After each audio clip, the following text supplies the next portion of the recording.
Hi, this is Vash Bodhi, and welcome to another TTV, Talk to Vash. I take you around the world to meet interesting people in and affecting the LGBTQI communities. If you haven't already, please like and subscribe to make sure you get all my content. This is the third episode in the ongoing series called the Intersex Interviews, where you get to meet people connected to the intersex community, each with their own unique perspectives and stories to share. Today, we're going to be focusing in on the medical community and find the religion that is the most supportive of intersex and transgender people. I invite you to settle in as we explore the I in LGBTQI right here on TTV, Talk to Vash.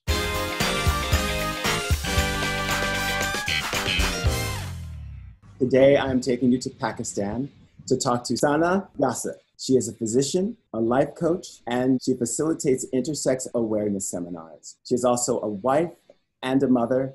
I'd like to introduce you all to Sana Yasir. Hello, everyone. So, Dr. Sana, you do a lot. Have you always wanted to be the person that you are? Yes. Actually, I believe in the fact that every soul has a purpose. So this is just my way of contributing to the community, to the society that I live in, and for my children to see how people come together and how we need to help and give back to the society. How did you become a physician? That was entirely by choice. My father always said, do what you feel like doing, what clicks. And it was healthcare that I really wanted to get into. I did consider dentistry for a bit, but then this was my calling. I wanted to help people and I wanted to do medicine. So as a physician, what is your focus? I'm a trans-aware, trans-friendly physician, which is very rare in Pakistan.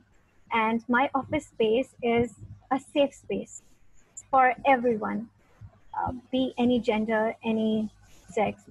It's for everybody. What is the general climate there for the LGBTQI community? Pakistan is one of those very few countries who still criminalize LGBT, not T and I and Q. It is still in our constitution. I think it will be reconsidered soon, but that is just my opinion. A huge change happened in our law in 2018 when the Transgender Person Protection Act was passed in our parliament. This law is the basis for all the awareness raising seminars that I'm able to do. Because now the people know that everybody who comes under the transgender umbrella, they have equal rights as men and women. And they're still thriving and striving to make it better, but this is where I come in the picture and my awareness raising comes in the picture. Should intersex people be included within the LGBTQI initialism? As long as they get some benefits, I don't see why not. Because the way it works here, since LGBT are not getting any rights as such, queer, intersex and transgender people, they can actually step up, do something, make life easy for not just themselves, but the rest of the people that are included in the sexual minority. Will you tell me about your journey towards discovering the intersex community? This happened 3 years ago, 3.5 to be exact. It was just one brave question from my son. I'm a mother of 2 children, all right, a son and a daughter. And my son was 7 back then. And he asked me, why do we have transgender people on the road? They beg. And my children were getting confused. Why should they beg? They're not handicapped. And I didn't have a proper reply for them. I was embarrassed and I was like, okay, the society doesn't accept them. Now in Pakistan, we have Hijra community. A more apt way of saying is Khwaja Sira community. That's the Urdu word for it. Less derogatory, more acceptable term. So the Khwaja Sira community, they have their own family system, like Guru Chela system. The Gurus take care of their Chelas. So I had to understand how are they living, how are they thriving. Begging, sex work, and paid dancing. It's illegal to do all three. Nobody ever questions who renders their services. Nobody questions that. But every time they're found doing it, they can be taken away by the law enforcement agencies. So when my son asked this, and I didn't have a proper reply for him. And he went on to embarrass me further by saying, Ma, you're a doctor. Don't you know what's up with them? It's just a woman with too much makeup on. I was like, if this 7-year-old can think of them like a woman with too much makeup on, why are we still labeling them Hajasra, separating them from women, not giving them the rights that women have in my country?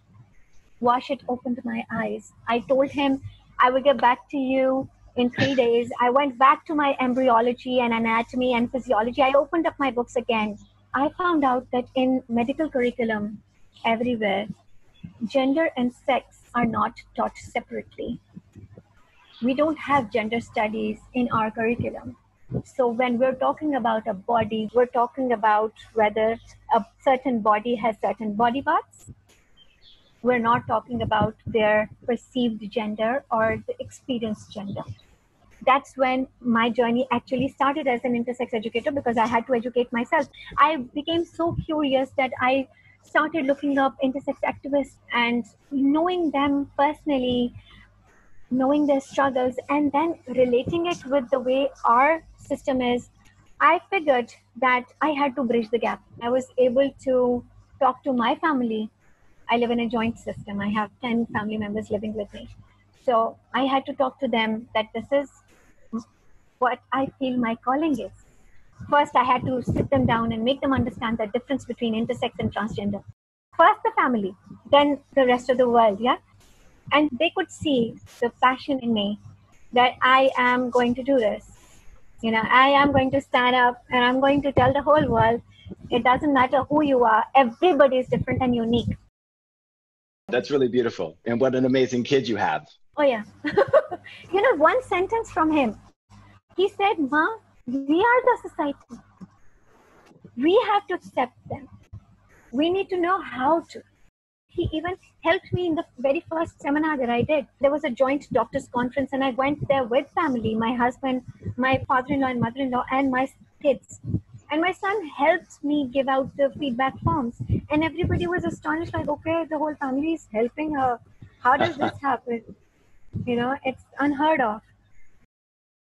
I was going to talk about gender later, but you've already jumped on it. So how would you define gender?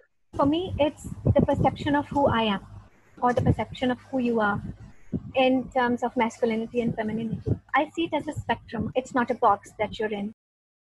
How did intersex people fit into your definition of gender? Intersex people can have any gender depending on what their perception is.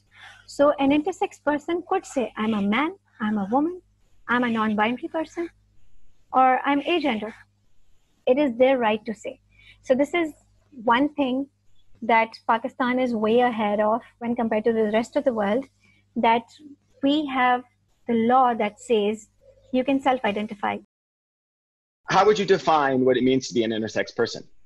When a person is born with a reproductive or sexual anatomy, body parts that don't seem to fit the typical male or female bodies, that's an intersex person.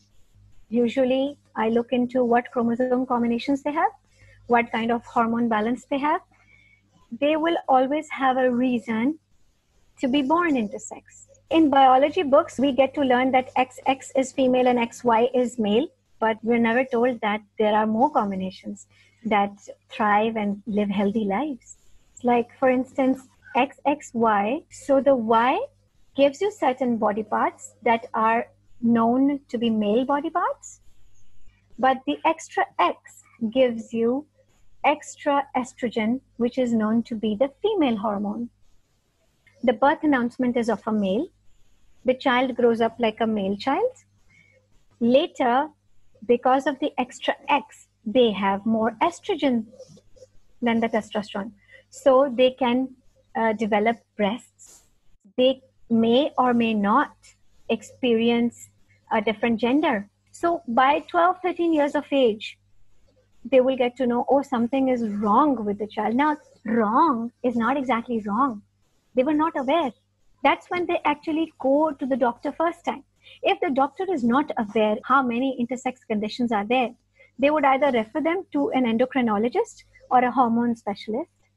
Okay, and otherwise they will send them to a bigger hospital where this child and the parents can be catered to. The medical community describes intersex people as having DSD, which is disorders of sexual development. What are your thoughts? I don't see them as disorders. If you look at the word disorder, it just means a different order. But it's stigmatized so much that people assume that you're talking about a disease. Something is wrong. Something needs fixing. It's just variety.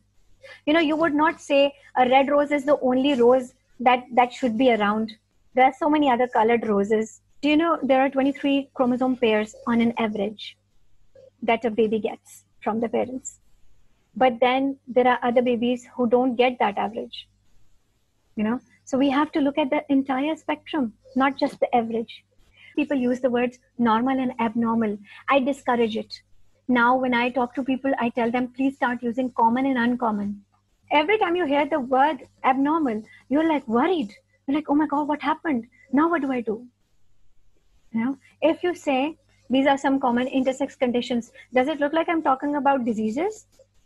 No. I'm talking about varieties in human. It's about time we realize those variations. We acknowledge them as equals. Okay, we are 7 billion people in the whole world. Even the twins don't have same fingerprints. So everybody is unique.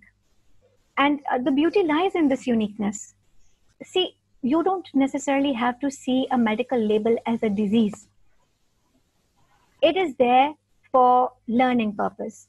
Everywhere I see Klinefelter, I would know that there is XXY.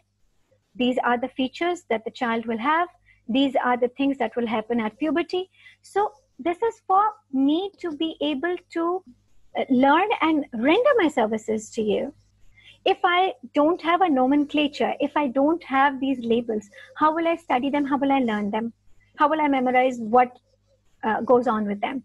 What management I need to prescribe or advise?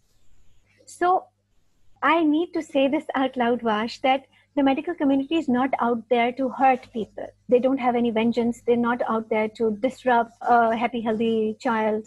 No, the intention is positive. Some people do believe that the medical industry is out to hurt them with surgeries. What medical intervention do you think intersex babies require? None in the beginning. None. I have actually advocated for delaying such surgeries to a point where the child can be consciously aware of what will happen to their body if they go through the surgery, how to take care of themselves post-surgery, how to give consent. What is consent? Is the medical practitioner trying to influence you? I'll tell you the norm here. Under 2 years of age, children are subjected to certain surgeries. For instance, congenital adrenal hyperplasia is the most common intersex condition in XX babies in Pakistan. Congenital adrenal hyperplasia causes the clitoris to grow much bigger than what it's supposed to be in a female child. People here don't recognize it as an intersex condition. They think that it's a girl with a big clitoris that needs to be cut. I find this barbaric. As a physician, I advise against such surgeries. These are called clitoridectomies, reducing the clitoris size. Earlier, this was also known as FGM, female genital mutilation. And the whole world knows that everybody is against female genital mutilation. It has stopped for regular women, but not for intersex children. In the past 3 years, I've spoken to a lot of pediatric surgeons, and they all tell me somehow it's the parents who insist on such surgeries. Now, my point is, if we are taught how to counsel such parents properly, they would not demand such an injustice. I don't want my suggestions to be a hit on their pocket, but my services to my client, who's that baby who can't even speak for itself. There are ethical concerns around this. So I talk about this a lot in my seminars, that we need to offer services that are non-surgical and reversible. And because this is my perspective and it's not a bad one, I am loud about it. And people want to hear this. They come on board immediately. They're like, okay, wow, you need to train more people about this. And not just healthcare providers, people in the law, other people, general people. What is your goal within these seminars? That when the person leaves the seminar, they are not just more aware of what the two umbrella terms are, they're actually dealing in their behavior towards such people changes. What are some of the misconceptions people come into your seminars with about intersex people? I do have a feedback form, and the questions are directed towards such things like misconceptions. They think that transgender and intersex are same. They think that people will go to hell. They also think that if it was such an injustice to do surgeries on intersex people, why are they in practice? Then I have to take them back to history, how it started, why it started, and why it became a norm. Another misconception is that not being able to reproduce is a major, major curse. Like everybody is just born to reproduce. So I cover all that in my seminar.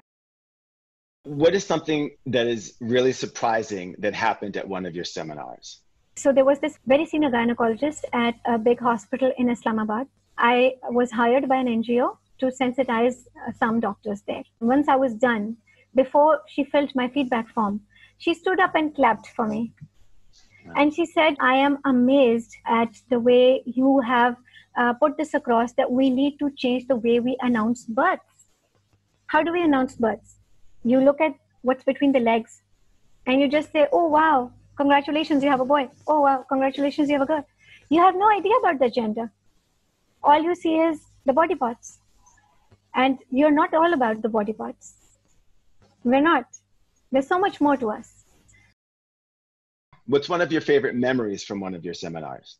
I got a standing ovation at another joint doctors conference because once I was done, there were some questions posed by a very senior endocrinologist and senior people, oldies, people I wouldn't really stand up to and say out loud whatever I said. But there were conflicts of a religious nature, like what religious grounds do you have for saying such a thing? I had some fatwas.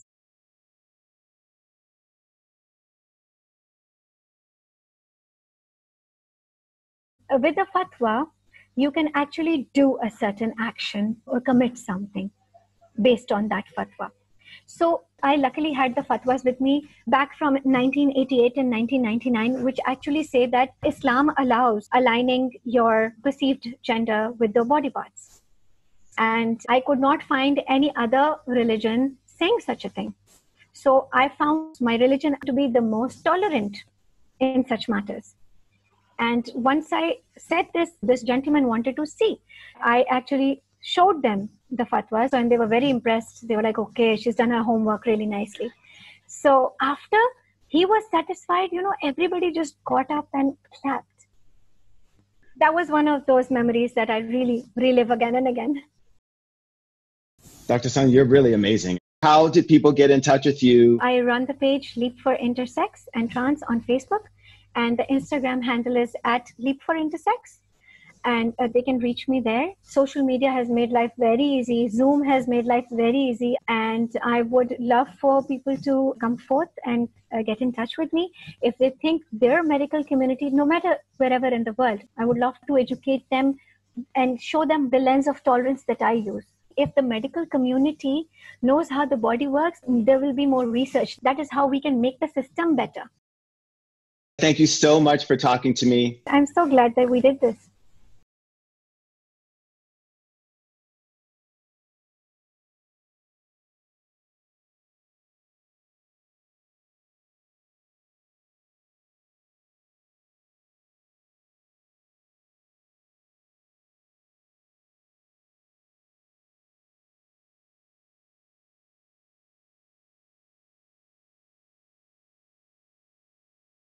Thanks for watching TTV, Talk to Vash.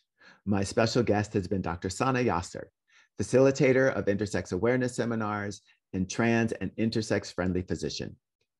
To contact Dr. Sana, reach out to her on Instagram or Facebook at Leap for Intersex and Trans. To help end infant genital mutilation, please reach out to your local representatives and let them know you demand intersex protections. Thank you so much for watching. I am Vash Bodhi. Remember, if you have a story to tell, TTV, talk to Vash.